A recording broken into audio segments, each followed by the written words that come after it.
13h15 le dimanche, un instant caresse, un moment RBS. Bonjour à tous nos chers auditeurs et toutes nos chères auditrices. Vous êtes bien sur RBS 91.9 pour écouter les rendez-vous du monde de la caresse. Aujourd'hui, la parole est donnée aux membres du CVIC, c'est-à-dire le Conseil de la vie interculturelle et citoyenne de Strasbourg. Alors, je ne crois pas utile de vous expliquer encore une fois ce que c'est que le CVIC, puisque nous avons déjà fait des émissions pour vous parler de cette instance de la ville de Strasbourg. Et si vous souhaitez réécouter ces émissions, vous pouvez aller faire un tour sur la page Facebook et la page Instagram du CVIC. Ou alors, vous pouvez aller plus directement sur notre chaîne YouTube où nous mettons en ligne les émissions les plus récentes et au fur et à mesure les émissions que nous avons en archive. C'est-à-dire les émissions de Strasbourg et d'ailleurs qui ont été faites dans le cadre du Conseil des résidents étrangers, ancêtre du CVIC. Alors pour ne pas vous tromper, dans le moteur de recherche de YouTube, tapez CVIC Strasbourg, c'est très important et vous découvrirez sous vos yeux ébahis nos podcasts d'émissions et ce, pour votre plus grand bonheur et notre plus grand plaisir d'offrir. Alors nous allons commencer notre émission par un petit tour du monde des actualités. Alors sous les pluies diluviennes, les civils de la bande de Gaza ils sont toujours bombardés. Alors le sort des civils à Gaza reste... c'est une information qui date d'hier, au cœur de vives préoccupations, au lendemain d'une décision de la plus haute juridiction de l'ONU appelant Israël à empêcher tout acte éventuel de génocide, entre guillemets, sur le territoire palestinien. Et ces inquiétudes se focalisent sur Khan Younes, principale ville du sud du territoire assiégé, et qui est le théâtre ces derniers jours de combats acharnés entre l'armée israélienne et le Hamas. Alors, je tiens à préciser que, en tant qu'instance, nous ne soutenons ni les actions violentes du Hamas, ni les actions violentes puisque les actions de guerre sont toujours des actions violentes, de l'État palestinien. Il y a juste un moment, il faut faire la distinction entre les ennemis et les civils qui sont entre les deux. C'est vrai qu'on a toujours du mal à faire distinction entre ces différents types de populations en temps de guerre, mais maintenant ça fait depuis plusieurs années qu'on pense que il y a moyen de cibler juste les ennemis et de laisser les civils saufs. Il serait temps que toutes les armées du monde puissent le faire. Donc pensez aux civils, pensez aux enfants, pensez aux adultes, pensez aux vieilles personnes qui ne soutiennent pas forcément les actions de leur gouvernement ou de leur leader qui s'autoproclament leader et qui ne font que subir la violence de leur camp et la violence du camp adverse. Alors pensez un peu aux civils, sauvez un peu ces personnes-là et non seulement on sauvera des vies, mais ça aidera à apaiser les tensions ultérieures quand il faudra se rappeler de qui on veut à qui. Voilà. Donc c'est les violences sur les personnes innocentes, ça évitera d'en faire des ennemis. Et changeons de continent. Amérique du Sud. Nous avons parlé il y a quelque temps de l'arrivée au pouvoir d'un nouveau président aux États-Unis, Javier Milei. Et ça commence déjà assez fortement parce qu'il commence à y avoir déjà de certaines tensions entre l'Argentine et la Colombie, parce que Bogota rappelle son ambassadeur pour venir qui est à Buenos Aires, pardon. Que les Argentins me pardonnent de mon accent français. Donc du coup, la Colombie a annoncé hier avoir rappelé son ambassadeur en Argentine après que le président argentin Javier Milei a qualifié le chef d'État colombien Gustavo Petro de communiste meurtrier. Et Gustavo Petro est Gustavo Petro est un communiste meurtrier qui est en train de faire couler la Colombie.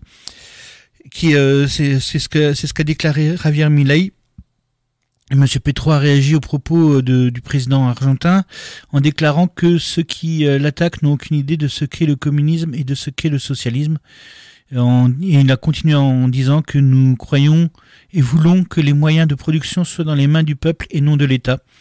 Et du coup, l'ambassadeur de Colombie en Argentine, Camilo Romero, a été rappelé pour être consulté, a indiqué le ministre des Affaires étrangères de Bogota, c'est-à-dire de Colombie. Les relations entre la Colombie et l'Argentine ont toujours fait preuve de stabilité, mais se sont détériorées depuis l'arrivée au pouvoir de Javier Milei en décembre dernier, c'est-à-dire ça fait à peu près moins de 2 mois. Voilà. Donc, autre information sur le continent nord-américain, du coup.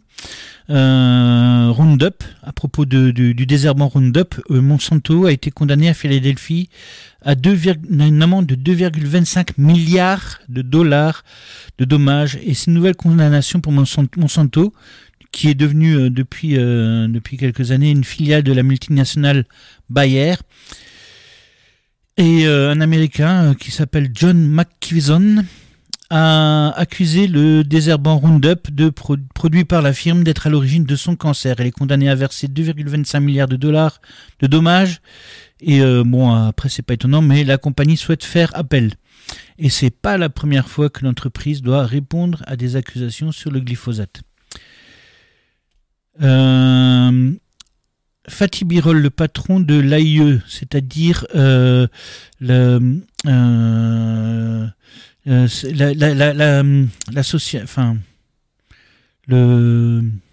l'institution qui doit s'occuper des énergies renouvelables en Afrique. Et on sait, apparemment à Rome, depuis ce dimanche 28 janvier, un sommet Italie-Afrique qui doit se terminer lundi. Une série de chefs d'État des continents africains y sont attendus. Au menu de cette invitation du chef de gouvernement italien Giorgia Meloni, qui voulait aborder les questions migratoires, mais aussi de la diplomatie énergétique, parce que l'Italie lorgne sur les gisements de gaz du continent. Et le directeur exécutif de l'Agence internationale de l'énergie, voilà, l'AIE, Fatih Birol, qui est une voix écoutée en matière de transition énergétique, il sera présent à Rome. Il a pour objectif de pousser le développement des énergies renouvelables sur le continent et que le gaz bénéficie d'abord aux citoyens africains et pas aux pouvoirs étrangers qui veulent se l'accaparer. Alors on parle là de l'Italie, mais je rappelle que Total a plusieurs projets en Afrique et que c'est pas la seule compagnie européenne, voire française, qui creuse des trous pour prendre le pétrole et le gaz en Afrique.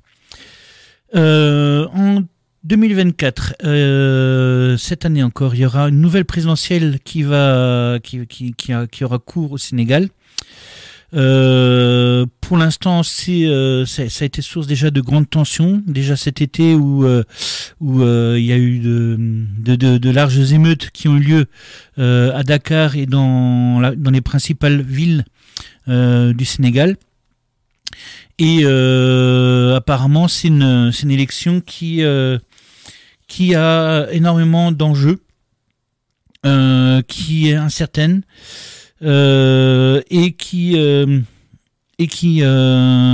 s'annonce avec un faible taux de participation des électeurs et des électrices. Alors l'opposition, dans ce cas-là, gagne du terrain,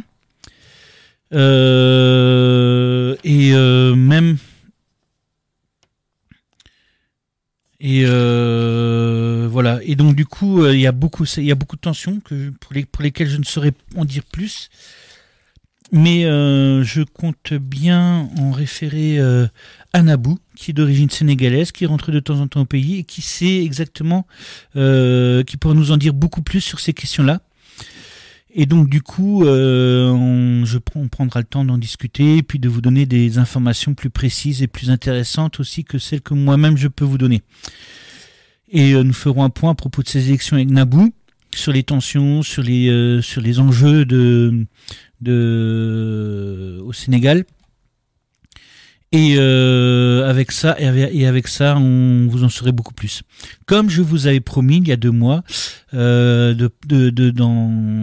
apprendre un peu plus sur les élections à Madagascar Et nous avons demandé à Christian, qui était notre ami de la caresse, qui partage encore de temps en temps avec nous les beautés et ses connaissances de la culture malgache. Et je l'ai appelé pour qu'il puisse nous en dire un peu plus sur ces élections. Bon, il nous précise également qu'effectivement c'est pas un grand spécialiste. Et l'enregistrement date un tout petit peu parce que dans la question je lui dis le mois dernier alors que c'était il y a 2 mois l'élection du nouveau président. Mais bon, je vous envoie cet enregistrement et puis comme ça grâce à Christian nous en saurons un peu plus. Ok. Voilà.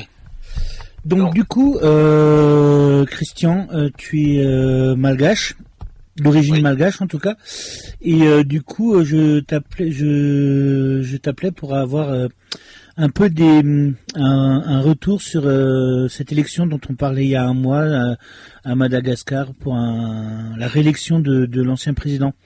Donc déjà, dans quelles conditions il arrive au pouvoir, parce que j'avais parlé que c'était le premier président après une prise de pouvoir par les armes. Donc du coup, dans quelles conditions il arrive au pouvoir?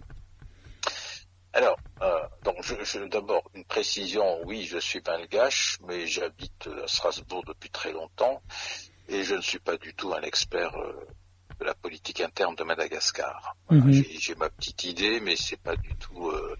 J'habite pas à Madagascar, donc j'ai qu'une idée personnelle. Si tu veux. Mais t'as encore de la famille à Madagascar et oui, bien sûr. Des retours par rapport à ce qu'ils vivent sur place, quoi. Oui. Mais voilà, le président, il est arrivé au pouvoir en 2009. À l'époque, il était maire de Tananarive. Il y avait un président qui était en place. Il y avait des contestations par rapport aux pratiques de ce président qui était en place. Je ne vais pas rentrer dans le détail, mais on va dire qu'il considérait le pays comme sa propre entreprise, pour faire court. D'accord. Et donc il y avait un mécontentement grandissant.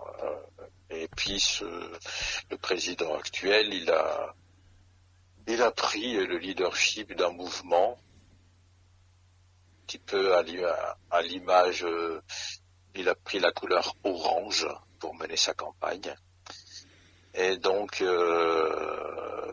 on dit par les armes, oui, il y a eu quelques échanges de coups de feu pendant la prise de pouvoir. Et donc, il est arrivé au pouvoir comme ça. Et puis, il a mis en place, à cette époque-là, un gouvernement de transition en attendant la prochaine élection. Mais cette transition a quand même duré quelques années. D'accord. Voilà, et ensuite il y a eu les élections, il a été élu président, évidemment, un premier mandat, et là il brigue un deuxième. Enfin, maintenant il est élu, cette élection a été contestée, mais il est toujours contesté d'ailleurs. Donc voilà un petit peu le parcours. Alors qu'est-ce qu'il a fait entre-temps? Il a gouverné le pays, il avait beaucoup de bonnes idées au départ, et puis comme tout président arrivant au pouvoir à Madagascar, on est entouré d'intérêts divers et variés de la part de gens qui tiennent un petit peu l'économie en main. Et je suppose qu'il pouvait pas faire, il n'avait pas les mains vraiment libres pour faire ce qu'il voulait, quoi. Et voilà, les problèmes s'accumulant. Je pense qu'il a fait des erreurs aussi, enfin comme tout le monde. Oui. Et voilà, son bilan a été jugé catastrophique. Il a essayé de faire des choses, mais d'accord. Et malgré tout, l'élection arrivant. Enfin, la polémique sur son élection, en fait, aujourd'hui, c'est que les gens ont découvert, ça a été publié, qu'il avait la double nationalité. Enfin, il a demandé à être naturalisé français. D'accord. D'après ce que je sais, moi, j'ai pas les preuves en main. Ah ouais. Et donc, ça, dans la constitution malgache, quand tu as la nationalité étrangère, tu ne peux pas te présenter à l'élection. Alors, je ne sais pas ce qui est vrai, ce qui est faux là-dedans, mais enfin voilà l'origine de la contestation. Et il a continué sa campagne. L'opposition, les 11 candidats de l'opposition ont boycotté l'élection et ont considéré que cette élection n'était pas légitime. Je sais pas comment on dit ça. qu'elle n'existait pas, quoi. Il n'y avait pas d'élection. D'accord. Mais il a été élu. Et donc aujourd'hui, la contestation continue. Ouais, donc il n'a pas été élu parce qu'il était le seul. Il a été élu parce qu'il était le seul candidat quasiment. Non, il y avait les autres aussi, mais les autres ont, ils ont boycotté, mais les autres candidats d'opposition étaient là. L'élection s'est déroulée dans les règles de l'art, mais oui, c'est le seul candidat mais les autres étaient là. D'accord. Mais disons qu'il y a eu un boycott, à tort ou à raison, j'en sais rien. Ok, mais du coup, j'ai quand même une petite question sur le fonctionnement au niveau politique de l'État malgache, parce que c'était même toi qui me l'avais dit que Madagascar était une colonie française pendant très longtemps. Une ancienne colonie française. Déjà, comment ça s'est passé au moment de la décolonisation? Et le système politique, c'est plutôt un système fédéral, présidentiel, parlementaire. L'élection au suffrage universel, comme en France, hein, à deux tours. Oui, non. De toute façon, la constitution malgache est plus ou moins calquée comme celle de la France, en étant ancienne colonie. L'indépendance a été acquise en 1960. D'accord. Décolonisation, c'était à l'époque où il y avait la décolonisation. Toutes les colonies françaises, en fait, dans ces années-là, dans les années 60, ont été. Il y a eu une grande vague de décolonisation. Madagascar en fait partie. Mais après la décolonisation, l'indépendance, les postes clés du gouvernement ont été tenus par des Français. Hein. Faut pas croire que ça s'est très mal passé, comme toutes les colonies françaises d'ailleurs. Hein. Oui. La France était toujours présente, même dans les années 70, voire 72. En 72, il y a eu la grande révolte estudiantine à Madagascar pour dire stop, ça suffit. Mais voilà, c'est pas pour autant que ça s'est arrangé chez nous. Ouais, donc du coup, je comprends mieux pourquoi c'est très contesté, quelqu'un qui a aussi demandé à avoir la nationalité française, quoi. Exactement. Il est vu comme un peu comme un pion de la France, quoi. C'est ça, il y a toute cette historique derrière, donc c'est les réminiscences de l'histoire de Madagascar qui fait qu'aujourd'hui il y a toute cette vague de contestation. On a été colonisé, parce que un Français vient toujours encore à la tête du pays, quoi. D'accord. Ouais, donc du coup, il y a peut-être, il y a une volonté aussi en tout cas du corps politique, mais peut-être des gens de Madagascar de vouloir s'émanciper de cette idée. En tout cas, c'est une des raisons, mais c'est beaucoup plus complexe que ça. Je crois que c'est très difficile vu de l'extérieur.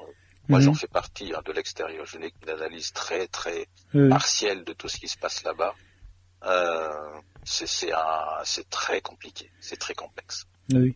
En tout cas, tu as déjà une meilleure vision que nous, parce que moi, avant de voir les articles qui parlent des élections de Madagascar, je savais même pas qu'il y avait une période électorale, et je pense que dans tous les médias en France, on parlait pas des élections, on parle pas de la situation politique là-bas.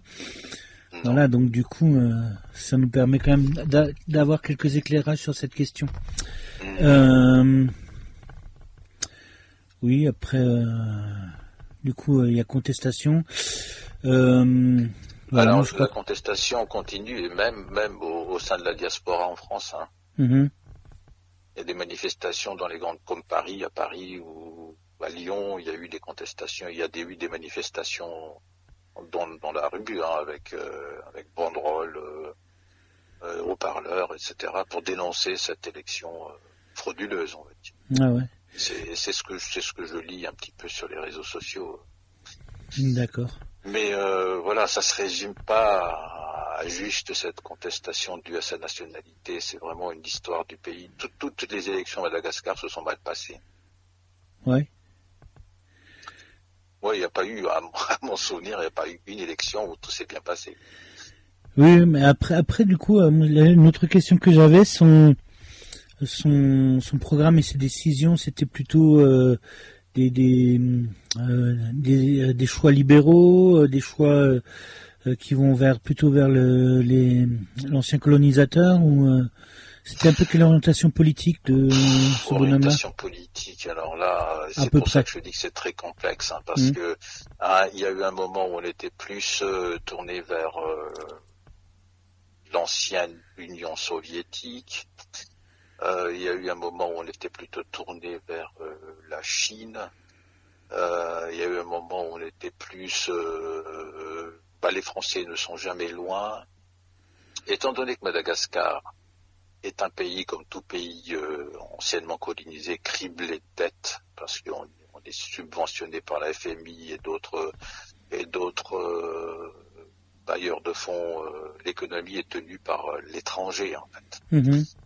Et donc, pour dire quelle orientation, ça dépend qui donne le plus. Hein. D'accord. Oui, du coup, grosso modo, les décisions politiques sont comme à chaque fois qu'il y a une dette par le FMI, c'est le FMI qui impose les orientations politiques, quoi. Entre autres, mais aussi les grandes puissances. Les grandes puissances, puisque les richesses qu'on a dans notre sous-sol, ce qui est très paradoxal, on est très très riche au point de vue sous-sol. Mm-hmm. Mais tout ça est...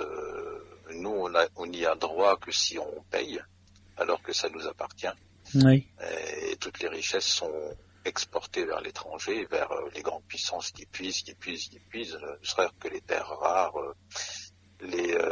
tout ce qui entre dans la composition de nos téléphones portables, les batteries pour les voitures électriques, enfin... il y a du lithium. De lithium, enfin tout ça vient des pays comme Madagascar. Mmh. Mais je me rappelle aussi par rapport au conte que tu nous avais raconté que Madagascar a aussi une immense richesse, mais au niveau biologique, au niveau biodiversité. Oui, la faune et la flore est à 90% endémique. Mmh. Et donc c'est une laboratoire de recherche à ciel ouvert, enfin toute la pharmacopée et les principes actifs des médicaments, enfin qu'on utilise ici dans nos laboratoires ici pharmaceutiques, ça vient pratiquement de chez nous. D'accord. Et donc les gens viennent se servir, puis s'en vont, quoi. Ouais. Puis bon, après comme ça, il y a aussi au point de vue parfumerie, au point de vue, enfin les essences essentielles, enfin les huiles essentielles, mm-hmm. Ça aussi, il y en a beaucoup, qui sont extraits de chez nous et puis qui partent à l'étranger. Donc là, toute l'économie du pays est tenue par les étrangers, en fait. Ouais, donc grosso modo, c'est un pays qui est déjà très pauvre, qui est pillé par les puissances étrangères et qui du coup est de plus en plus pauvre et de plus en plus maintenu sous perfusion par le FMI, quoi. C'est ça, en gros, oui.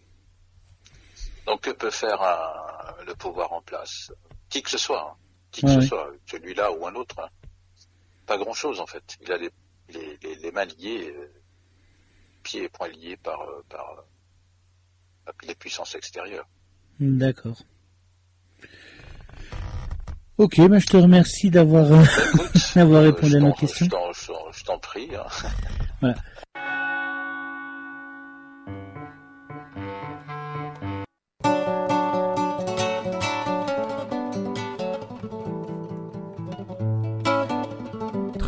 Le dimanche, un instant caresse, un moment RBS.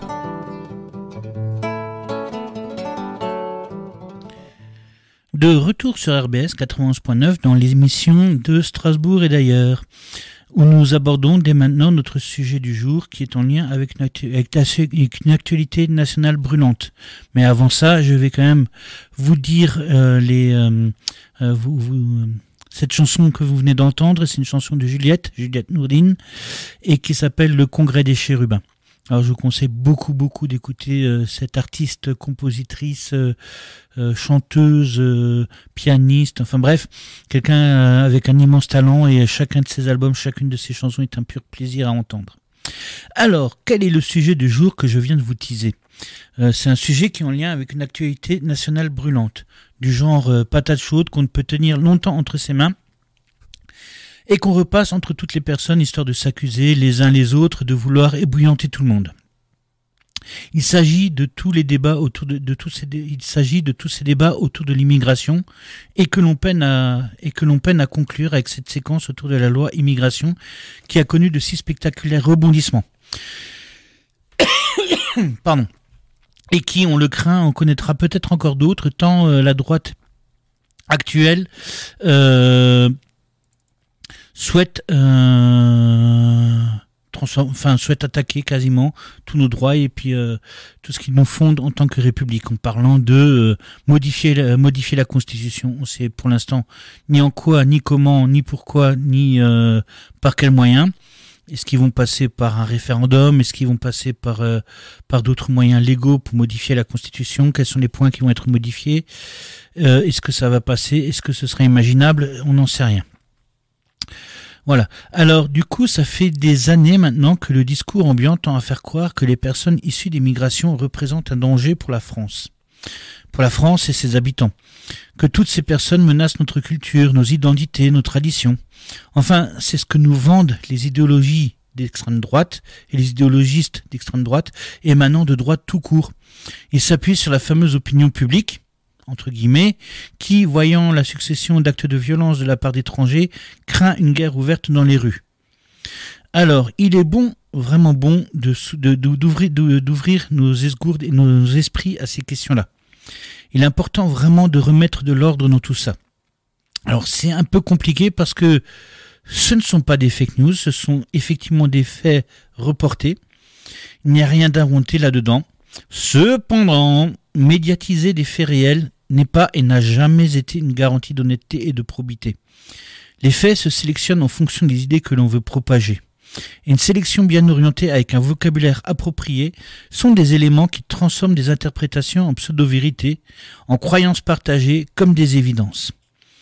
Il est de plus en plus important, quand on suit les médias, de compléter et de comprendre ces informations par d'autres voies, pour voir un tableau beaucoup plus général. Mettre en perspective, par exemple, les agressions dont on parle en regard de toutes les agressions, et se rendre compte que c'est une proportion vraiment moindre. Et mettre ces statistiques en parallèle avec les statistiques criminelles des différentes périodes. En faisant ça, on constate non seulement que les violences commises par les migrants sont en proportion bien moindre que le nombre de personnes accueillies, voire même moindre que des violences et des meurtres faits par des Français sur des Français. Hommes, femmes, enfants, la violence sur les enfants. Il y a beaucoup d'enfants qui meurent sous le coup de leurs parents. Il y a beaucoup de femmes qui meurent encore sous le coup de leur mari. Des féminicides, des infanticides, ça existe encore en France, mais on n'en parle pas. Et pourtant, on pourra en sortir au moins un par jour, quasiment. Plus de un par jour. La proportion est énorme. En faisant ça, du coup, on constate que les violences commises par les migrants sont en nombre moindre que celles des personnes accueillies, et même en proportion de la population d'ici. Et que, en plus, le nombre de crimes baisse continuellement depuis 100 ans, alors qu'on nous vend de l'insécurité croissante. Ce qui est important, c'est de ne pas gober l'information comme elle vient, mais bien de la comprendre et de l'analyser. Une information qui est maltraitée, c'est une violence pour les citoyens et les citoyennes qui veulent comprendre le monde et qui font leur choix démocratique en fonction de ce savoir. Et c'est pourquoi il est important de se poser systématiquement ces questions. Pourquoi cette information tombe sur nos écrans, sur tous les écrans à ce moment? Pourquoi elle est présentée de cette façon et pas d'une autre? Pourquoi à un moment on parle de pourcentage, à un autre de volume, à un autre en équivalent de stade de foot ou de piscine olympique, etc., etc. Les exemples sont nombreux. Parce que la façon dont les événements sont présentés et sont relatés ont une réelle importance. Par exemple, on parle régulièrement du trou de la Sécu en posant le milliard de déficit et du coup tout le monde se dit « Oh mon Dieu, tout cet argent, ils savent pas gérer ». Seulement, ça représente à peu près 0,17% du budget total. Du coup, dit comme ça, c'est carrément une meilleure gestion que celle du budget de l'État ou que la plupart des budgets de nos ménages. Moi personnellement, je me retrouve des fois à plus de 2%, en dessous, je dépense 2% de plus que ce que j'ai gagné. Et ça arrive à tout le monde parce qu'il faut bien remplir le frigo, parce qu'il faut bien manger, parce que on a le droit de vivre aussi d'autres petites choses derrière, quoi. Il en est de même pour ce qui concerne l'image de l'étranger en France. On entend à tour de table et de sciences de comptoir qu'ils ne font pas d'efforts pour s'intégrer, qu'ils viennent profiter, et quand ces pays parlent à Charolais, ils en veulent pour preuve qu'ils sont si peu à apprendre le français. Ils pourraient au moins apprendre la langue de leur pays quand ils arrivent Kotsnaminor. Oui, j'oriente consciemment mon propos en faisant parler des Alsaciens qui ponctuent leur discours en français par des interjections en alémanique ou peut-être en francique contemporain. Avec un peu de subtilité, on peut comprendre un petit trait d'ironie. Ne vous me prenez pas, c'est un dialecte que j'aime beaucoup, que j'ai parlé dans mon enfance, et c'est surtout une langue très riche, avec une puissance humoristique et surtout des possibilités de construction, telles que chaque phrase présente un charme et une poésie intraduisibles pour celles et ceux qui n'ont pas la chance de la connaître. Notre langue est drôle, notre langue est sincère, elle est facétieuse, et en même temps, normal que par ici on ponctue un français parfois trop classique de cette impertinence locale. Mais bon, critiquer les autres parce qu'ils ne causent pas bien la France de l'intérieur est un peu, disons, ironique. C'est d'autant plus vrai que les nouveaux arrivants dans notre sphère linguistique ne bénéficient pas des mêmes conditions d'apprentissage que nos ancêtres, qui ont vu cette sphère linguistique arriver sur eux. Mes grands-parents ont dû se mettre au français, puis à l'allemand, puis au français, et en même temps que leurs camarades de classe, avec des cours de soir dispensés à tous les parents, dans à peu près toutes les écoles. Donc c'est un apprentissage de la langue forcée, certes, mais avec des moyens plus que conséquents pour atteindre cet objectif le plus rapidement possible. Est-ce qu'en ce jour, il en est de même pour les nouveaux arrivants? Est-ce que les migrants ne veulent vraiment pas s'intégrer comme les Français le disent? Ce sont les questions auxquelles nous allons répondre en parlant d'un point fondamental quand on arrive en France, le FLE, c'est-à-dire les cours de français langue étrangère. Et pour cela, nous avons eu la chance d'être accueillis au centre socioculturel de Lingolsheim l'Albatros, avec des personnes qui suivent des cours de FLE, qui délivrent des cours de FLE et qui organisent des cours de FLE pour partager avec nous leur expérience de l'apprentissage du français. Et je tiens à vous parler parce que dans les enregistrements, il y a des moments d'hésitation, de discussion, parce que les questions que je pose des fois sont bizarrement tournées, des fois difficiles à comprendre, et j'ai vraiment tenu à les garder dans l'enregistrement parce que c'est vraiment un point qui permet d'illustrer avec beauté et de bien montrer que quand on ne sait pas, ça coûte rien de demander. Ça prend 2 minutes de discussion pour comprendre et du coup on repart tous en parlant de la même chose. Ça évite vraiment les malentendus. Donc n'hésitez jamais, quand il y a un propos que vous n'avez pas compris, une question que vous n'avez pas compris, un mot que vous n'avez pas compris, n'ayez pas honte de ne pas comprendre, ayez honte de ne pas demander. Et demandez ce que ça veut dire, quel est le sens de cette question, quel est le sens de son propos, et du coup on pourra tous repartir sur un temps beaucoup plus serein et en évitant tous les malentendus. Mais avant ça, je vous propose une petite pause musicale dans un chant qui n'est pas en français mais bien de chez nous, avec le groupe Les Bombes de Bâle qui nous chante Parlez Patois. Est-ce que vous pouvez vous présenter s'il vous plaît? Bonjour, oui, bien sûr. Je m'appelle Rose. Je suis turque. Depuis 2006, je suis en France. J'apprends le français. Et ici, à l'Albatros, je mets un cours de français avec les personnes grands débutants. Bonjour, je m'appelle Sema. Je suis turque. J'habite en France depuis 5 ans. J'apprends encore le français. Et voilà. Merci, c'est tout. Bonjour, Andrea Selman. Je suis Lingolsheimoise depuis très longtemps. Je suis administratrice au centre depuis une bonne vingtaine d'années. J'étais présidente aussi pendant quelques années et les cours de français sont une partie qui m'a toujours beaucoup intéressée et paru très importante au niveau de l'ensemble des activités de l'Albatros. Bonjour, je m'appelle Marius, je viens d'Albanie. J'habite en France depuis 4 ans. Au début, quand je suis arrivé, j'étais inscrit ici à l'Albatros pour un cours de français pour niveau débutant. Ça fait 4 ans que je suis là dans ce centre et je trouve qu'ici c'est très bien parce qu'ici ils travaillent avec tous les appreneurs de français, le niveau bas et le niveau supérieur.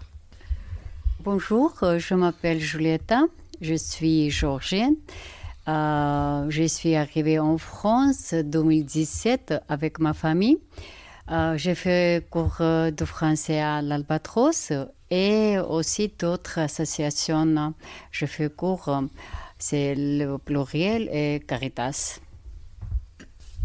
Bonjour, je m'appelle Mia de Poutot et je suis coordinatrice au Centre social et culturel de l'Albatros. Donc je m'occupe en particulier de la coordination des cours de français et de l'équipe de bénévoles qui dispense ces cours. Bon, du coup, on va commencer par la première question. C'est quoi le FLE, français langue étrangère, et comment ça se distingue des autres façons d'apprendre le français, comme les ateliers sociolinguistiques ou les ateliers de conversation? Alors, FLE, ça veut dire français langue étrangère. C'est l'apprentissage de la langue française dans la mesure où c'est pas votre langue maternelle. Du FLE, on distingue le FLI et les ASL. Le FLI, ça veut dire français langue d'intégration, et ASL, atelier sociolinguistique. Et ces deux dénominations, ça permet de distinguer les cours de français qui sont à destination de personnes qui vivent en France et qui souhaitent s'y installer, travailler, voilà, et apprendre à se débrouiller. Alors, quelles sont les principales raisons pour apprendre le français? Pourquoi on apprend le français, tout bêtement? D'abord, quand tu rentres dans un pays, la première chose qu'un étranger fait dans un pays, apprend la langue et il commence à connaître la culture du pays. Et quand tu ne sais pas de débrouiller dans la langue de ce pays, après tu commences à apprendre petit à petit et pour pas avoir des difficultés partout dans l'administration, pour faire des démarches, dans la rue, pour faire des connaissances avec des habitants de la ville. Mais je pense que d'apprendre la langue, c'est vraiment essentiel. Pour toi, c'est un grand avantage de vivre dans un pays et petit à petit, tu commences de connaître les personnes et faire un dialogue. Pour moi, l'apprentissage d'une langue est indispensable pour s'intégrer, pour recommencer sa vie. La France est un pays accueillant. Ici, on accueille beaucoup de gens, surtout les réfugiés. Je trouve qu'ils sont des personnes déracinées. Et ici en France, on trouve une nouvelle terre pour recommencer notre vie. Et le premier pas pour moi, l'apprentissage de langue. Oui, j'ai commencé à apprendre le français pour communiquer, pour m'intégrer, pour travailler, pour aider d'autres personnes qui viennent après moi, pour traduire et pour vivre en France. Quelles sont les difficultés que vous avez, les principales difficultés que vous aviez à surmonter quand vous ne connaissiez ni la langue ni la culture des Français de France? Les démarches administratives. En fait, moi, je me sens comme une personne handicapée, sans parler la langue où je me trouve.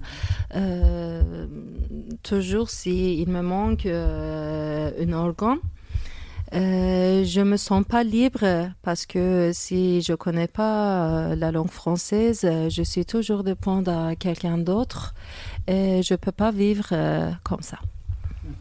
comme tout l'étranger, le premier jour, c'était toujours difficile parce que tu connais pas cette langue et tu étais perdu. Tu te sens comme quelqu'un qui est sourd et muet. Mais après, tu commences à apprendre, à apprendre la langue et puis tu commences à parler avec des gestes, pas bien prononcer les mots. Mais il faut avoir toujours le courage et la motivation pour apprendre la langue. Mais il y a toujours les difficultés en début. Pour moi, c'était très difficile, c'était stress. Quand je ne pouvais pas ni parler, ni comprendre.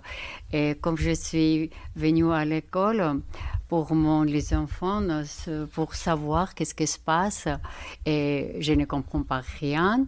Et c'était pour moi stress. Et je dis que je devrais apprendre le français et administratif, bien sûr aussi.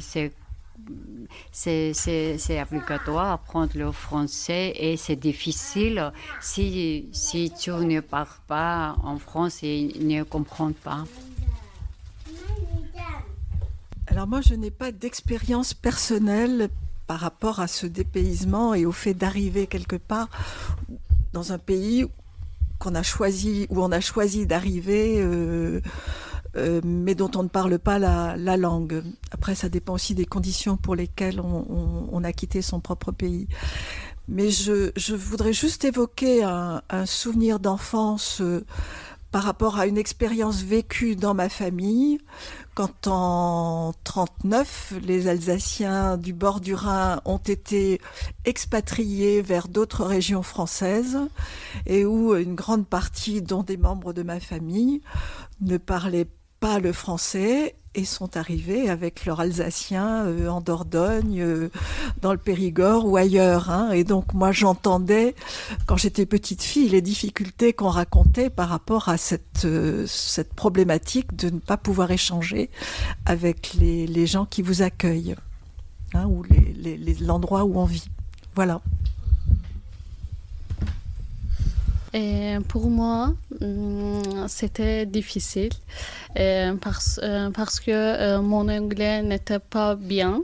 Et après, c'était le seul choix apprendre le français pour m'exprimer. Par exemple, c'est très simple, acheter une baguette, mais au début, c'était très difficile pour moi. C'est une baguette, après un ou deux baguettes. Et c'était très difficile. Par exemple, normalement, je suis architecte dans mon pays. Je peux parler toutes les endroits. Je pouvais parler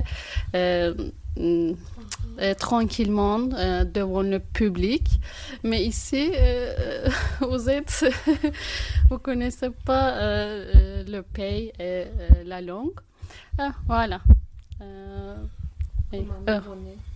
Oui, comme un nouveau-né, oui, c'est juste. Mais heureusement, maintenant je peux parler mieux.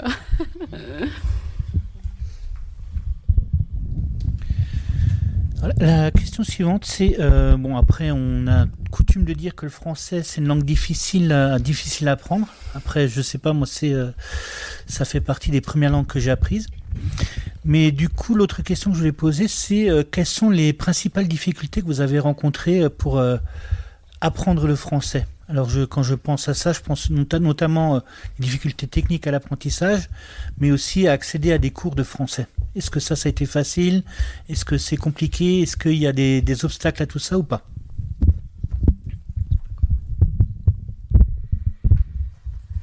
En fait, moi par exemple, je suis turque. Il n'y a aucun point commun entre le turc et le français. Je parle de construction de la langue. Seulement, il y a vraiment beaucoup de mots communs. Pour moi, les difficultés étaient apprendre surtout les genres, les articles définis, indéfinis, voilà, parce que vous avez des mots, des noms féminins, masculins, pluriels. Chaque fois, vous devriez réfléchir avant de parler, construire la phrase d'abord dans votre tête, après vous devriez parler. Je trouve très dur la construction. La langue française est vraiment n'est pas facile à apprendre parce qu'il y a plein de détails. Par exemple, aujourd'hui, nous avons travaillé sur les verbes de 3e groupe. Oui, il y a une règle, ça existe pour les terminaisons SST, ONS, EZ et ENT, les terminaisons, mais toujours il y a une détail, une exception. Il faut apprendre par cœur. Il n'y a pas une règle précise. C'était quoi la difficulté au début? Accès au cours. Il y a un grand délai d'attente pour accès à un cours et après, entre chaque niveau, vous devriez attendre au moins 4-6 mois. Imaginez, vous faites le niveau A1, après vous attendez pendant des mois pour accès au niveau A2 et entre le temps, vous oubliez tout ce que vous avez appris. Vous voyez, l'État, si je ne me trompe pas, prise en charge jusqu'au niveau A2.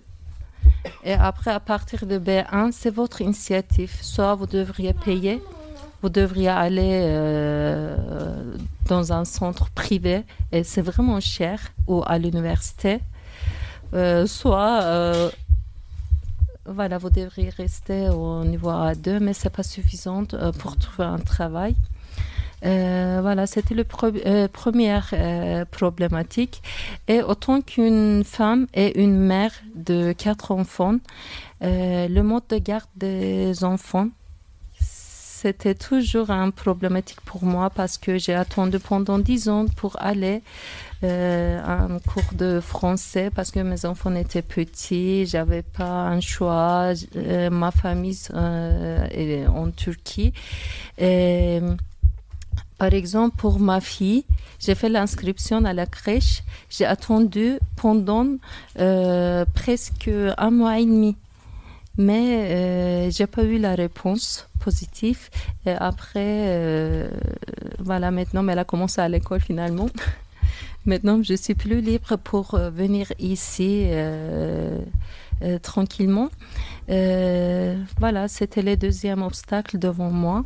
Moi, je me souviens la première fois quand je suis entré dans un magasin pour acheter du pain et des petits trucs pour manger. J'avais faim ce jour et j'arrivais pas à parler français et je commençais de parler avec des gestes. Et le vendeur, il a compris tout de suite que j'étais à l'étranger, que je n'arrivais pas à maîtriser la langue.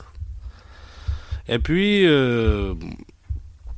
c'était un peu difficile pour moi, pour lui aussi. On a resté à peu près un quart d'heure. À la fin, on était bien compris entre nous. Mais et après, quand je suis sorti du magasin, je pensais que la langue française, c'était une langue très très difficile et très très compliquée pour moi. Et quand j'écoutais les Français qui parlaient partout, dans les rues, dans les magasins, et je trouvais une langue très très difficile. Et j'étais intéressé, après j'avais un objectif dans ma vie, pas apprendre cette langue. Et après je me adressais à certaines associations où il y avait des Français, pour commencer à apprendre la langue petit à petit. Je voudrais dire que premièrement que pour mon âge, apprendre langue étrangère, c'est très difficile, trop difficile, trop difficile. Et pour moi, c'était difficile. Oui, bien sûr, c'est l'article, c'est tout. Et plus prononciation, c'est E-A-U. Oui, quand je disais quelque chose et j'étais sûre que je dis c'est correct, personne, désolé, Julieta, qu'est-ce que tu dis? Je ne comprends pas. Et pour moi, c'était non, c'est pas possible. Je parle correct et il ne comprend pas ou elle ne comprend pas. Voilà. Et après, pour moi, c'est difficile aussi. En France, il écrit, comme écrit, on n'en est pas prononcé comme ça, comme j'ai écrit le mot. Beaucoup les syllabes. Oui. Et ça a été aussi très difficile. Mais maintenant, je suis contente que je peux un petit peu parler et je ne comprends pas beaucoup, mais je dois encore apprendre beaucoup. Moi, j'ai commencé à apprendre le français avec les vidéos sur YouTube jusqu'au niveau A1. Et après, j'ai commencé à chercher un cours de français. J'ai essayé, j'ai trouvé, je ne me souviens plus, j'ai trouvé un cours dans une association. Je pense que comme Albatros, j'habitais dans un autre quartier, mais le cours était très, il y avait beaucoup de personnes. Je pense que 25, 30, ouais. C'était difficile d'apprendre quelque chose là-bas. Et après, j'ai trouvé un cours privé.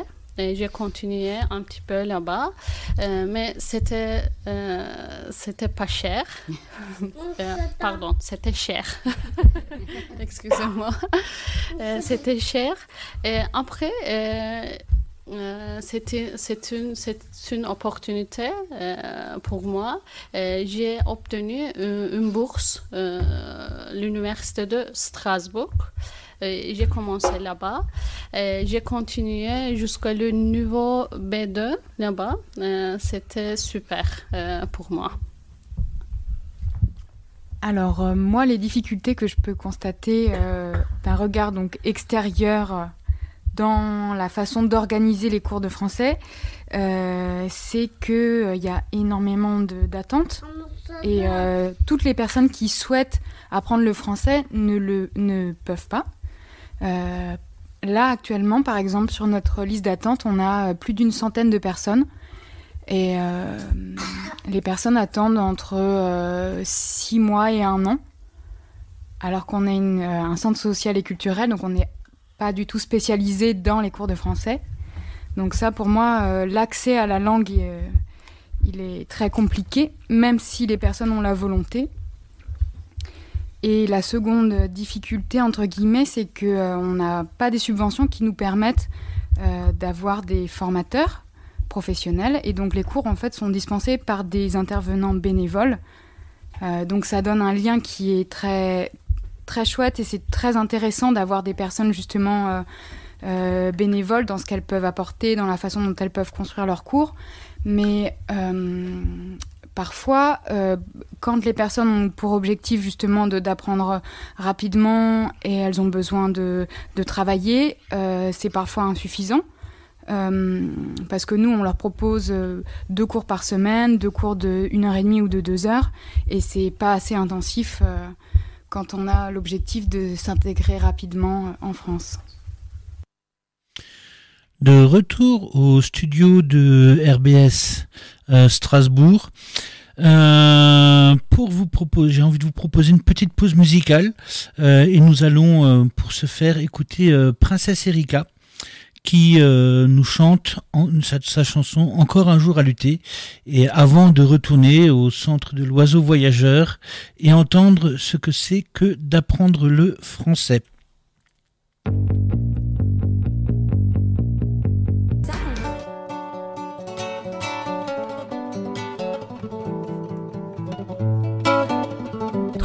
Le dimanche, un instant caresse, un moment RBS.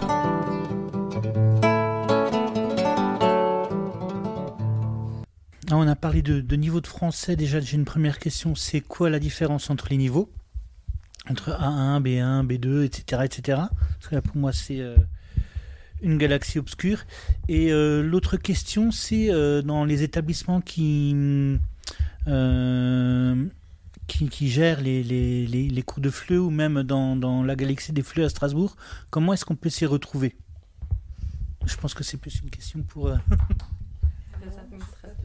ou même, quelles sont les exigences aussi au niveau légal, quelles sont les exigences de niveau de français pour les personnes qui arrivent pour un droit de séjour, des choses comme ça, si vous savez. Ou même quels sont vos liens avec la préfecture pour ce qui est... La dernière question avec la préfecture, je sais pas. En fait, la préfecture a des exigences par rapport au niveau administratif pour l'apprentissage du français. Est-ce que vous savez quelles sont ces exigences ? Il y a les niveaux de FLE. Il y a les niveaux. Ce que l'État demande, les conditions qu'il faut remplir pour pouvoir ensuite avoir la carte ou la naturalisation. Oui. C'est niveau A1, je pense. Je crois que c'est niveau A1, A2. A2, niveau A2. Non, pas naturalisation. B1, pour avoir un... Oui. Oui. Pour la naturalisation, c'est le niveau B1. D'abord, tu peux commencer par définir les niveaux.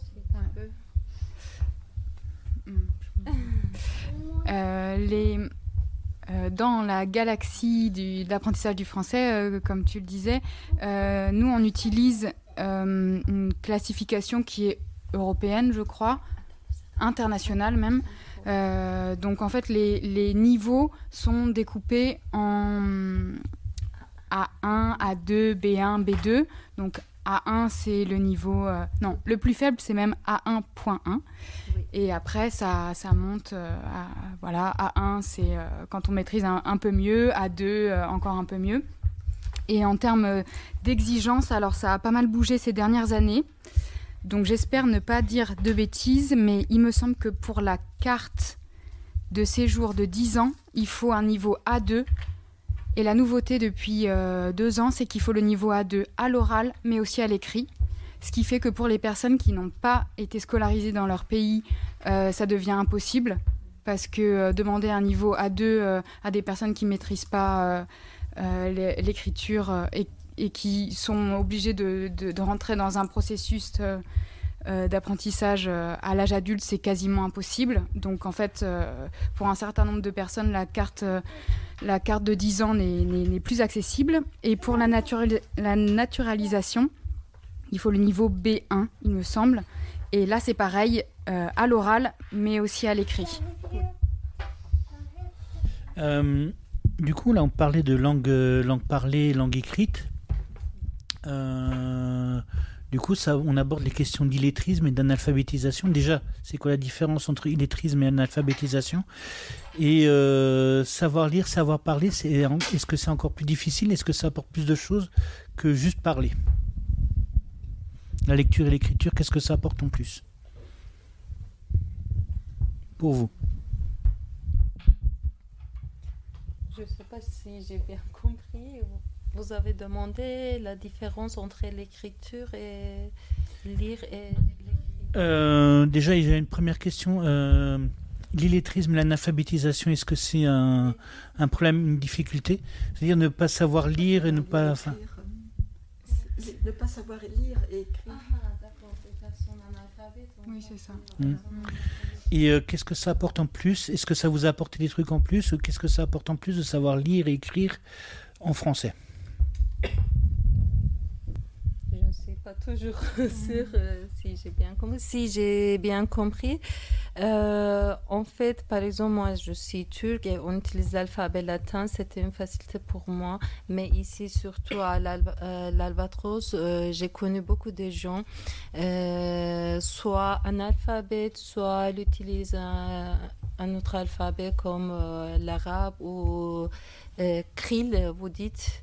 En Géorgie, je pense l'alphabet krill, vous dites cyrillique peut-être. En russe, vous dites cyrillique, en turc on dit krill. Bon, voilà, l'alphabet russe, je vais dire. Tout d'abord, c'était une facilité pour moi l'utiliser, connaître l'alphabet latin. Je trouve plus dur d'écrire en français que parler. L'écriture de français, c'est vraiment très compliqué parce que, comme la dame a dit tout à l'heure, on écrit autrement et on lit autrement, on prononce autrement. Et il y a beaucoup d'exceptions, comme on avait parlé également. Et la France est un pays de bureaucratie. Et toujours, on a besoin d'écriture. Il y a beaucoup de démarches administratives. C'est pourquoi je trouve indispensable d'apprendre l'écriture ici. Mais c'est pas facile du tout. Voilà. Selon moi, la différence entre l'illettrisme et l'analphabétisme, mais je ne suis pas tout à fait sûre de ce que j'avance, mais il me semble que l'analphabétisme, c'est les personnes qui n'ont jamais été scolarisées, alors que l'illettrisme, c'est des personnes qui ont été scolarisées au moins quelques années, mais qui n'ont pas la maîtrise de la lecture et de l'écriture. Que par exemple en France, où l'instruction est obligatoire, il peut se trouver des personnes françaises qui sont illettrées, mais normalement, il n'y a pas de français analphabète. Alors que on peut croiser dans les cours de français à l'Albatros des personnes qui n'ont jamais été scolarisées, qui n'ont jamais été à l'école et pour qui l'apprentissage du coup est très différent puisque eux ils sont dans un apprentissage en ce cas-là vraiment de l'association des lettres, de la reconnaissance des lettres, de l'association des lettres, du tracé, de la tenue du crayon, qui est un apprentissage complètement différent de l'apprentissage de la langue. Ce qui fait qu'en fait, c'est des cours qui sont différents. On distingue, nous, les cours de français pour les personnes qui ont été scolarisées, où eux, en fait, ils ont besoin d'apprendre juste une nouvelle langue, et les cours d'alphabétisation, où là, les personnes sont dans un autre processus d'apprentissage qui est totalement différent. Ok, du coup, une autre question, c'est, j'ai déjà posé, quelles sont les compétences, à votre avis, qui facilitent l'accès au français ? C'est-à-dire, quelles sont les choses en plus des cours et des profs dont vous avez besoin pour apprendre plus facilement le français ? On parlait tout à l'heure par exemple, on parlait tout à l'heure de pouvoir tenir stylo, c'est ce qu'on appelle la motricité fine, parce que écrire, effectivement, c'est pas toujours quelque chose d'évident quand on n'a pas appris. Ça demande une certaine habileté, mais après, pour apprendre et pour intégrer les choses, est-ce qu'il y a d'autres choses que vous avez besoin que juste un bon prof et un bon cours ?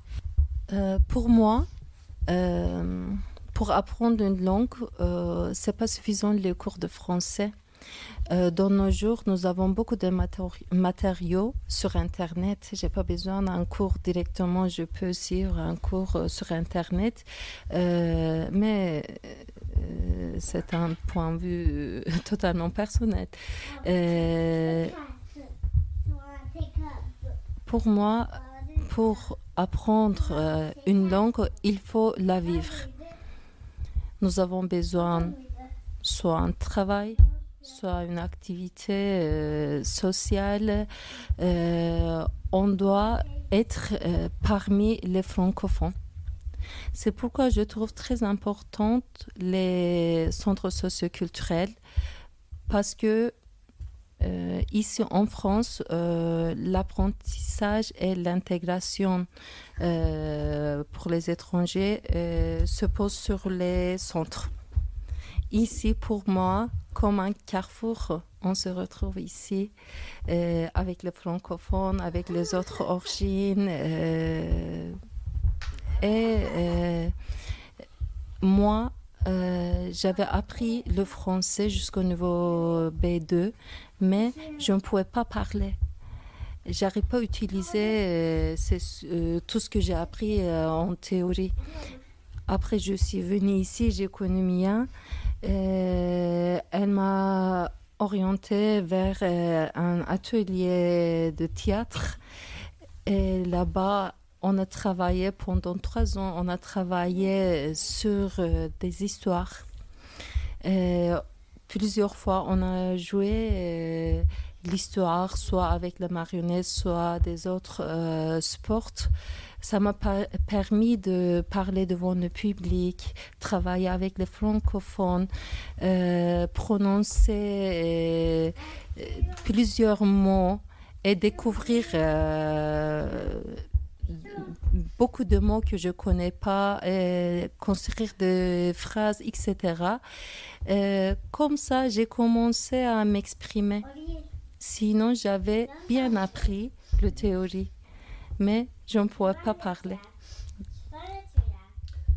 Alors, pour faire suite à ce que vient d'expliquer Rose, nous avons créé ici à l'Albatros, dans cet état d'esprit et à la demande de personnes apprenant le français, un groupe que nous avons appelé Partageons nos cultures, qui a pour but effectivement de permettre à des apprenants du français et des francophones de se retrouver autour de diverses thématiques. Les premières étaient gastronomiques, et puis après on a eu des rencontres plus culturelles ou tout simplement des échanges de discussions, etc.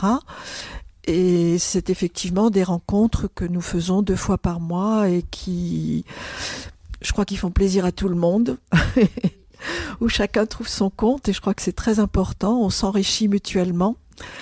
Voilà, donc à côté de ça, il y a eu d'autres opportunités comme des échanges de lecture, des partages de lecture bilingues à diverses occasions, nuit de la lecture ou autres.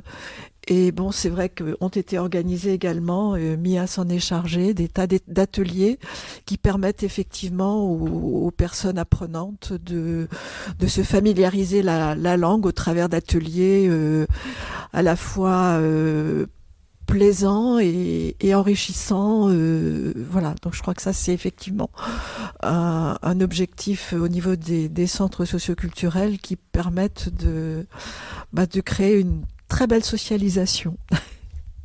Oui, pour moi, pour apprendre le français, oui, bien sûr, les professeurs qui expliquent pas, comment se dit, pour que je comprenne bien, c'était pas difficile pour moi pour comprendre. Et je pense que pour apprendre le français aussi, on doit faire d'autres activités et communiquer beaucoup. Moi, je faisais et je fais aujourd'hui aussi du bénévolat à Caritas et ça m'aide beaucoup. Je parle, je communique avec les personnes qui travaillent à Caritas et j'ai fait beaucoup des activités, sorties et j'ai beaucoup les amis qui parlent bien le français, bien. Et ça m'aide beaucoup communiquer. Je pense qu'on doit... Ok, d'accord, j'ai fait cours ici, mais comme je pars, je n'ai pas utilisé et j'oubliais après. On doit beaucoup communiquer et faire quelque chose pour parler bien et pour apprendre.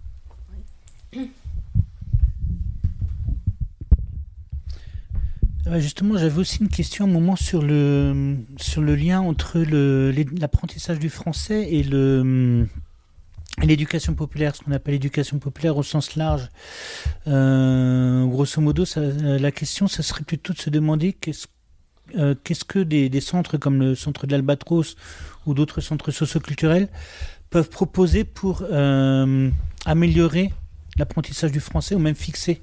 Je donne j'ai une idée que j'avais en tête, c'est quand je vous ai entendu parler, je me suis dit que l'apprentissage théorique du français, c'est un peu comme avoir des briques, du ciment, mais de ne pas savoir construire une maison. Et du coup, qu'est-ce que des centres comme ça, ou même d'autres centres peuvent mettre en place? Qu'est-ce que vous conseillez, qu'est-ce que vous avez déjà pensé que les centres peuvent mettre en place justement pour apprendre cette architecture de la langue? Bon, ici, dans cette socioculturelle Albatros, je trouve qu'ils sont plus organisés par rapport aux autres centres socioculturels. Ils sont vraiment dynamiques et ils organisent plusieurs activités que les autres centres socioculturels n'y font pas. Aussi, il y en a des différents groupes de cours de français. Il y en a aussi des professeurs qui sont bénévoles de tous les niveaux. Et l'Albatros utilise la méthode classique d'apprentissage de français. Et ça, je sais des fois c'est pas suffisant de venir 2 fois ou 3 fois par semaine ici.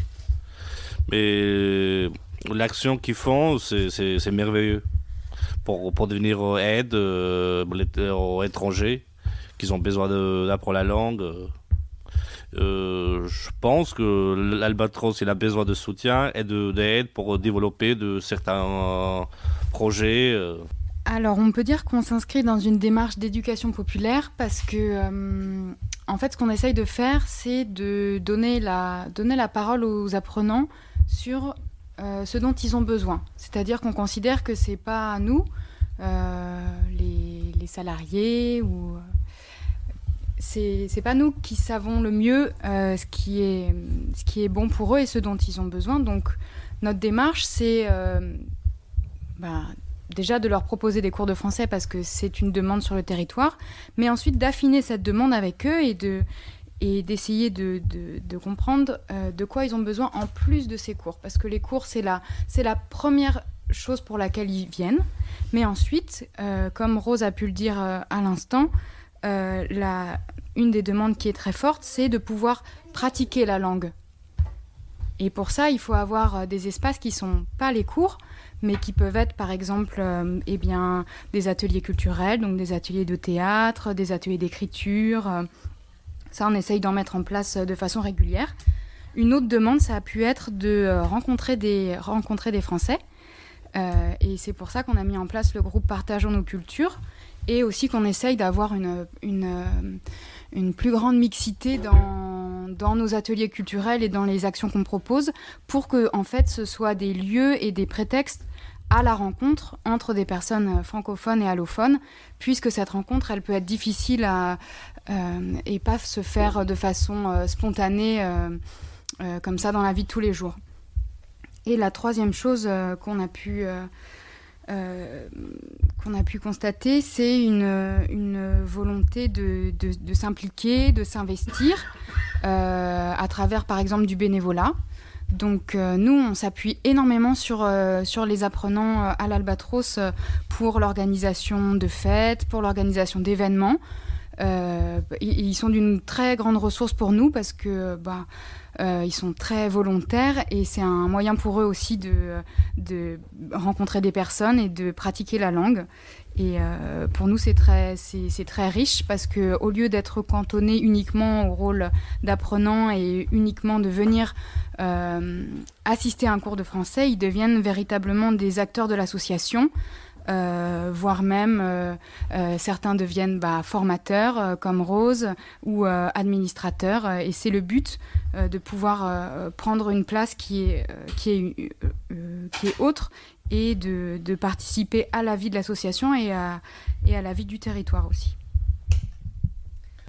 Dans le même esprit toujours, à l'Albatros, il y a beaucoup de clubs d'activités diverses auxquelles participent aussi dans l'une ou l'autre fois des apprenants du français.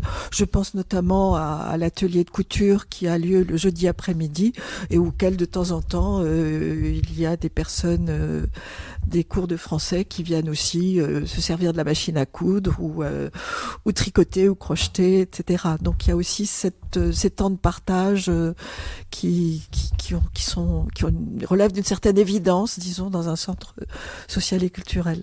Oui, puis si je me réfère à l'expérience que j'ai en tant que témoin, quand ma grand-mère elle faisait du tricot, elle le faisait jamais seule. C'était toujours en groupe et c'était le moment où tout le monde en profitait pour ratcher aussi un peu. Et là on parle et voilà.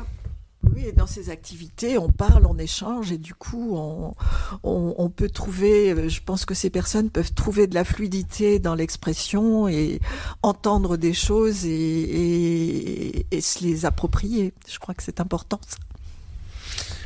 Ouais, j'imagine aussi que c'est des moments où on peut apprendre les trucs un peu plus complexes sur une langue, comme par exemple faire des blagues, l'humour ou des choses comme ça, qui sont pas forcément des compétences faciles à acquérir. Du coup, j'avais juste une autre question, parce que là j'ai entendu passer le mot allophone.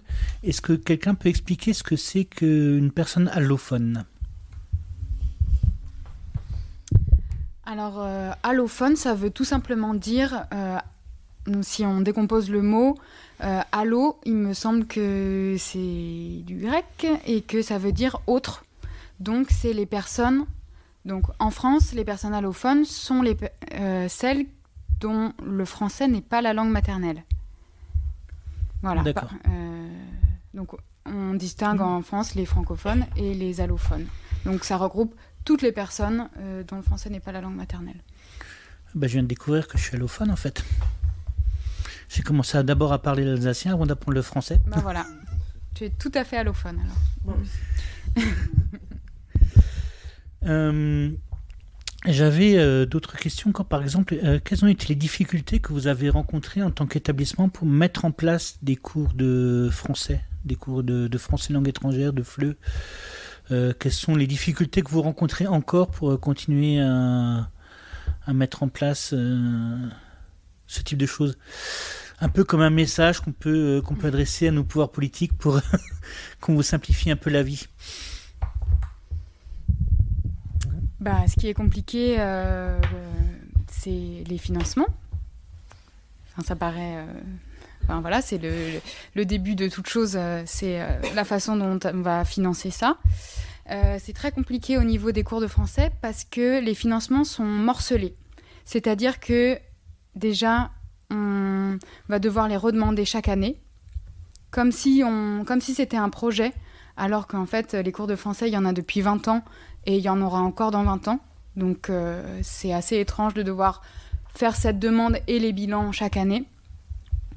C'est morcelé parce qu'on s'adresse à plusieurs interlocuteurs et chacun d'entre eux ont des critères qui sont particuliers, c'est-à-dire que je fais par exemple une demande pour les personnes qui habitent le quartier prioritaire de la ville. Donc ça correspond à un certain pourcentage de l'effectif des personnes qui viennent apprendre le français. Je fais une autre demande pour les personnes qui détiennent un titre de séjour depuis moins de 5 ans et qui viennent d'un pays hors Union européenne. Donc là aussi, ça correspond à un certain pourcentage de notre effectif. Je fais une demande à la CEA. Enfin, c'est un travail qui est plutôt fastidieux et les financements ne sont pas fixes, ils sont très fluctuants. Et là, par exemple, depuis plusieurs années, on nous demande d'avoir des cours de FLE professionnalisants, sauf que nous, on n'a pas des subventions suffisantes pour avoir des formateurs professionnels, donc c'est très compliqué pour nous de mettre en place des cours de français professionnalisants. Donc voilà, on est obligé de faire un peu des casse-têtes pour trouver des sous là où il y en a, mais ça reste un équilibre qui est très précaire et pour lequel on est obligé un peu de se battre. À ce niveau-là, une des principales difficultés que vous rencontrez, c'est peut-être que vous devez répondre à différents objectifs, à différents objectifs et différents niveaux de politique régionale, locale, nationale. Oui, c'est exactement ça.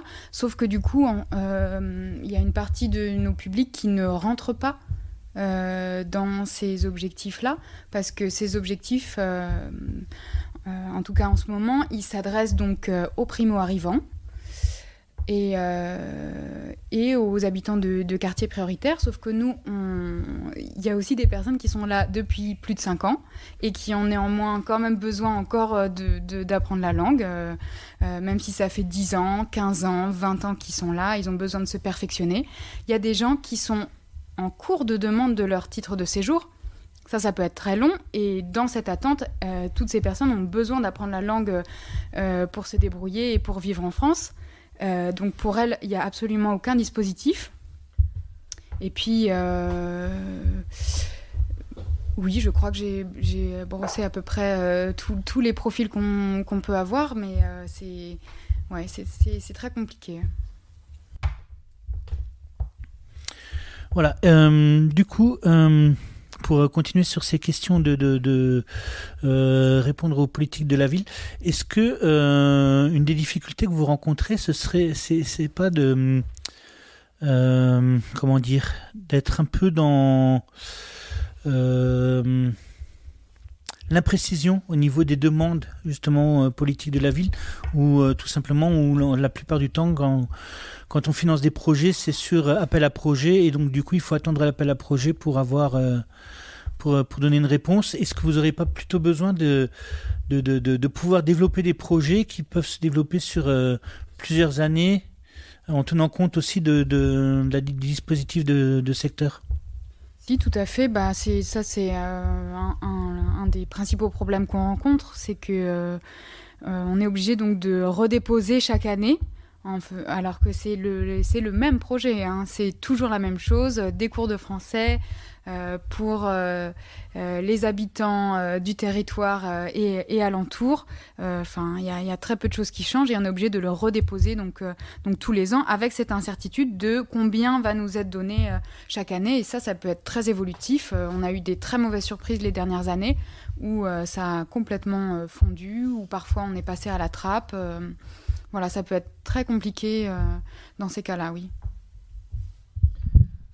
Alors c'est vrai que par rapport à ça, c'est d'une incohérence assez lourde quand même en termes de conséquences par rapport à l'activité des salariés. Un centre socioculturel dépose un projet social tous les 4 ans. Et c'est vrai qu'on pourrait très bien imaginer que des financements comme les financements des cours de français pourraient être attribués pour les 4 ans de la durée d'un projet social. Ça serait beaucoup plus logique, et ça permettrait de monter un dossier une fois pour 4 ans, et pas de devoir tous les ans fournir un bilan plus de nouveaux projets, etc. Du coup, comment ça se passe? Parce que vous avez vous montez un projet d'établissement pour 4 ans. Oui. Mais pour le coup, pour les financements, vous êtes obligé de reposer des demandes. Ça dépend du type d'activité. Ça nous donne les financements de la CAF et de la ville, mais on pourrait imaginer que ça aille au-delà des financements pour le fonctionnement quotidien, pour d'autres activités qui sont pérennes, et pas simplement des projets courts sur une période donnée où effectivement c'est plus logique de déposer une demande pour un projet qu'on va développer sur 6 mois ou sur une seule année. Alors là, on a une activité qui est pérenne depuis 20 ans. On peut imaginer que le financement soit d'emblée prévu pour la durée d'un projet social.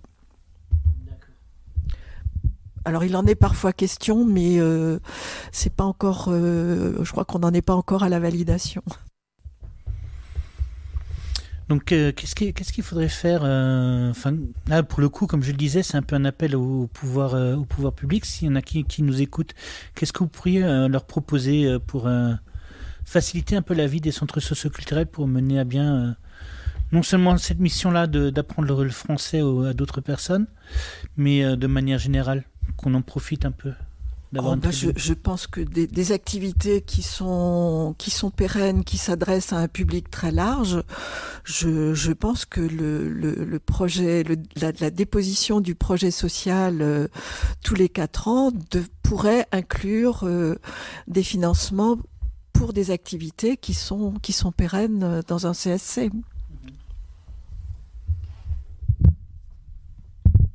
De façon plus générale, je trouve que c'est des questions, la question de l'apprentissage de la langue, mais de façon plus globale, la question de l'intégration, même si c'est un mot qui est très galvaudé et difficile à utiliser.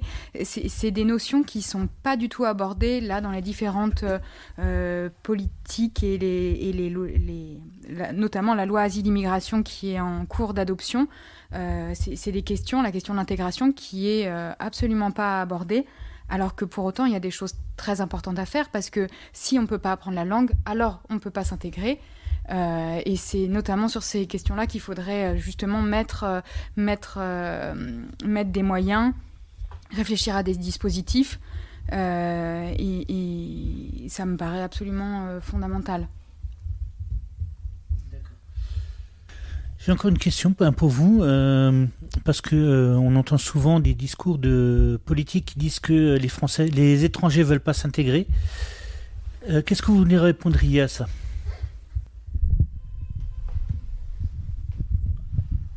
Alors, à mon avis, il y a des cas que certains étrangers ne voulaient pas, mais une partie ici, ils sont motivés, respecter la valeur du pays. Ils sont engagés d'apprendre une langue, d'apprendre la formation pour travailler. Il y a certains secteurs qui manquent le main-d'œuvre, et il y a certains étrangers qui sont prêts à travailler. Mais je pense que la dernière décision de l'Assemblée nationale est un peu pressée, parce qu'il sert un peu de temps pour voir et pour prendre les mesures pour certaines lois sur l'immigration.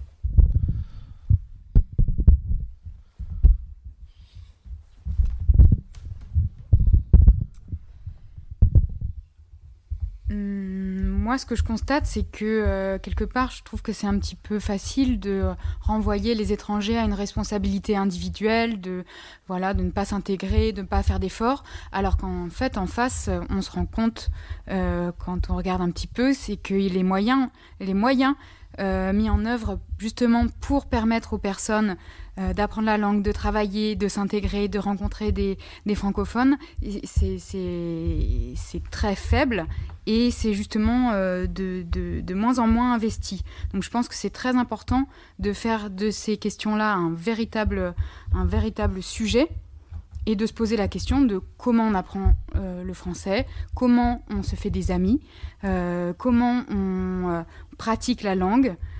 C'est des questions qui sont absolument fondamentales, et ça paraît indispensable d'y mettre les moyens pour permettre à ces personnes qui ont une volonté qui est très forte de s'intégrer, de leur permettre d'y arriver, et ne pas les renvoyer uniquement à une responsabilité personnelle. Alors, je pense qu'il y a des gens qui ne souhaitent s'intéresser qu'aux cas problématiques des étrangers qui ont, soit qui viennent profiter des avantages sociaux de notre bon pays, ou qui commettent parfois effectivement des délits. Mais la majorité, les statistiques montrent quand même que la grande majorité des personnes issues de l'immigration sont des gens qui ont comme souci principal de s'intégrer dans notre pays et d'y trouver du travail et de s'y faire une place. Je crois que c'est ça qu'il faut retenir. Alors c'est vrai qu'actuellement au niveau politique les choses prennent une tournure de ce point de vue-là un petit peu inquiétante, et je pense qu'il faut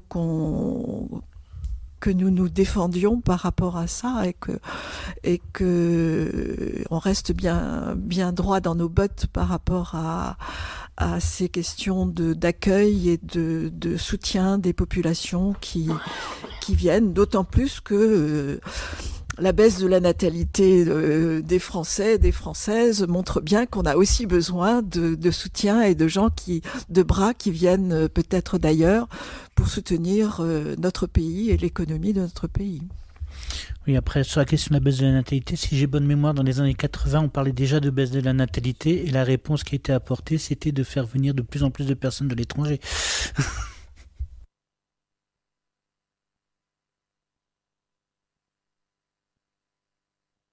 Nous, à l'Albatros, on essaye justement, par rapport à ces discours xénophobes ou de plus en plus radicaux par rapport aux personnes étrangères, on essaye d'en prendre le contre-pied et d'être un espace d'accueil et d'accueil inconditionnel de toutes les personnes étrangères, quel que soit leur statut, mais de toute personne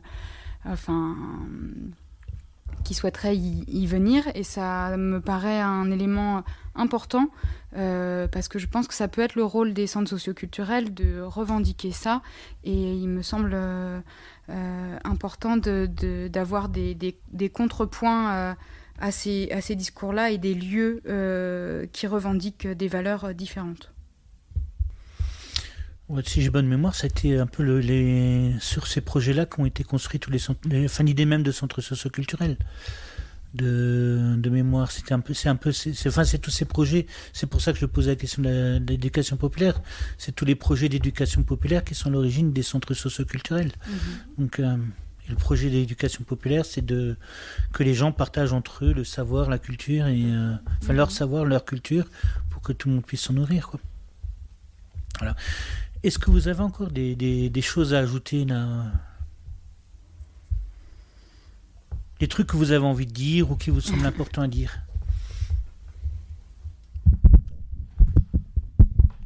Bon, il y a des étrangers qui sont un bon modèle pour la France, parce que ils viennent ici, ils sont des travailleurs, ils sont ici pour donner un coup de main à l'économie. Ils font les différents travaux qu'une majorité ne veulent pas.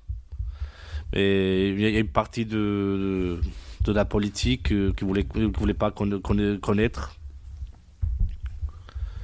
Il y a des certains étrangers, des enfants des émigrés qui sont en France, qui sont nés là, qui ont appris la culture francophone. Et une partie qui sont là, qui sont dans une situation irrégulière, que veulent intégrer, et chercher un travail, et peut-être eux pourra aussi un bon exemple pour la France. Mais surtout, l'immigration, il aura l'effet positif. J'avais une question parce que vous avez parlé, il y a beaucoup d'étrangers qui ont appris la culture francophone. Qu'est-ce que de votre culture vous avez envie de partager avec les Français? Est-ce qu'il y a des choses que vous avez envie de partager qui viennent de votre culture, de votre passé, pour que vous avez envie de partager, que vous dites ça ferait du bien aux Français? Par exemple, je voudrais partager avec vous ici, parce que moi je suis albanais, une partie des Albanais ici sont discriminés parce qu'ils disent que les Albanais n'ont pas le droit d'avoir un permis de travail. Qu'est-ce qu'on cherche? Parce qu'en fait, on est toujours motivé. On y va à l'étranger, c'est dans notre principe de trouver un travail et travailler pour soutenir notre famille et pour être en règle. Et on est prêt de payer le loyer, trouver une maison et payer les impôts, c'est normal. Mais je trouve qu'avec nous, il y a toujours des jugements.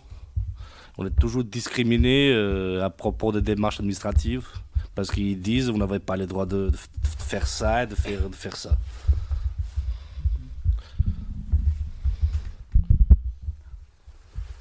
Non, l'idée c'est de dire qu'est-ce que dans votre culture vous avez envie de partager avec les Français pour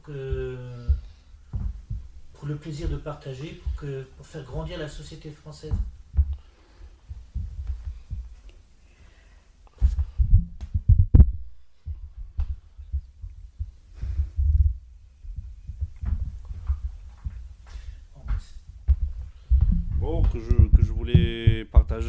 ma culture avec les Français que la France, c'est un grand pays, c'est le pays de l'écriture, le pays des grands écrivains. C'est le pays qui a inventé le droit de l'homme. Et c'est un pays multiculturel. Ça, c'est important de le dire. Oui, c'est un pays multiculturel.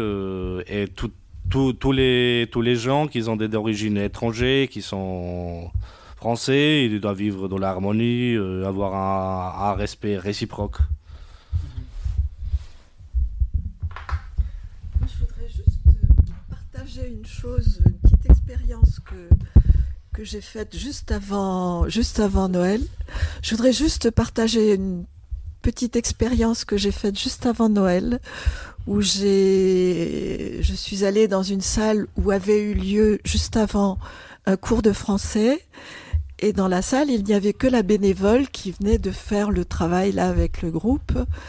Et quand je suis arrivée, elle avait un sourire et des yeux qui brillaient d'une manière où ça exprimait un vrai bonheur. Et on en a discuté, et je lui ai dit, mais j'ai l'impression que tu as vécu des choses très intéressantes. Elle me dit, oui, j'adore le travail que je fais avec les apprenants. Oui, aussi je voudrais partager, parce qu'en début, j'avais pas beaucoup d'amis français. Maintenant, j'ai beaucoup d'amis français. Et pour moi, c'est un plaisir d'avoir des amis français. Mais eux, ils m'apprécient, ils ne voient pas comme un souci d'avoir une origine étrangère. Je pense que ce n'est pas un problème d'avoir une origine. Quand tout le monde se respecte et de vivre dans l'harmonie.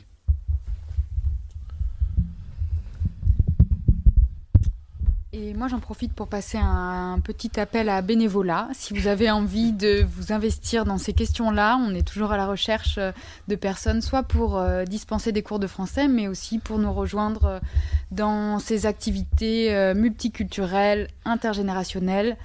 Nous, on veut réinvestir ces questions, oui, de l'accueil, de l'intégration, de l'accompagnement des personnes étrangères. Et pour ça, on a besoin de toutes les bonnes volontés. Donc, si vous voulez venir à l'Albatros, vous êtes les bienvenus.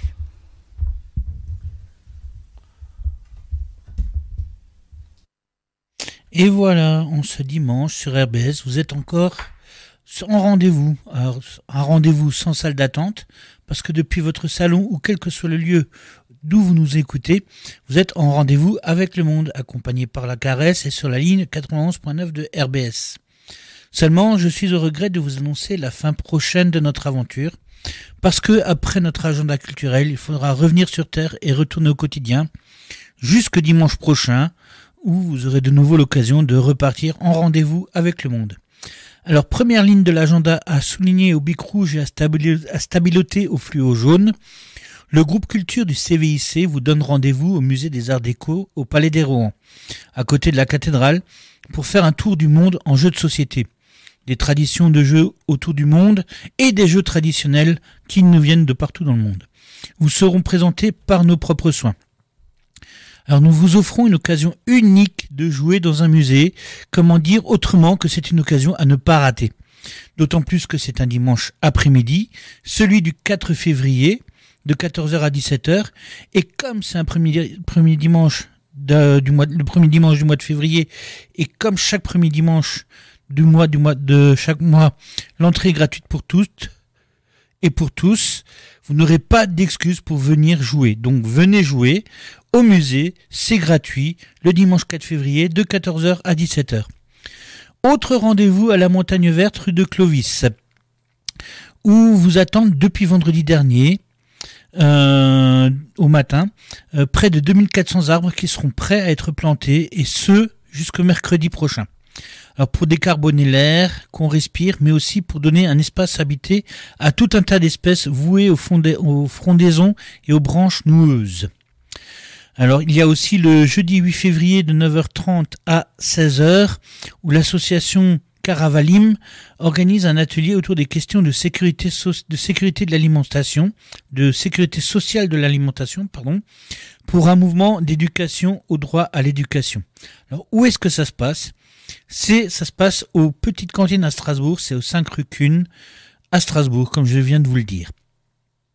Alors, ensuite, il y a un autre rendez-vous, mais qui n'est pas à Strasbourg, là, qui est à Phalsbourg, mais qui permet pour les personnes intéressées de découvrir d'autres modes d'éducation. Le 17 février, à Phalsbourg, à l'école des Sentiers de l'Enfance, organise une journée porte ouverte pour découvrir les pédagogies alternatives. Alors c'est à Phalsbourg, au 1 rue des Glacis, de 10h à 12h. Et l'école, c'est les Sentiers de l'Enfance. Alors voilà, notre émission touche à sa fin et je vous donne rendez-vous la semaine prochaine pour un voyage dans le monde des jeux. Non seulement au musée à Strasbourg de 14h à 17h, mais de 13h à 15h sur les ondes, une émission sur les jeux de société traditionnels dans le monde, que vous pourrez écouter sur une radio portable, donc pensez à charger les batteries.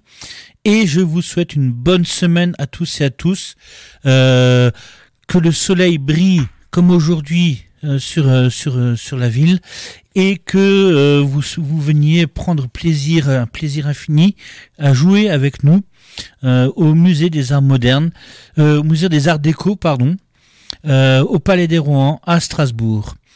Alors, bonne semaine à tous et à la semaine prochaine.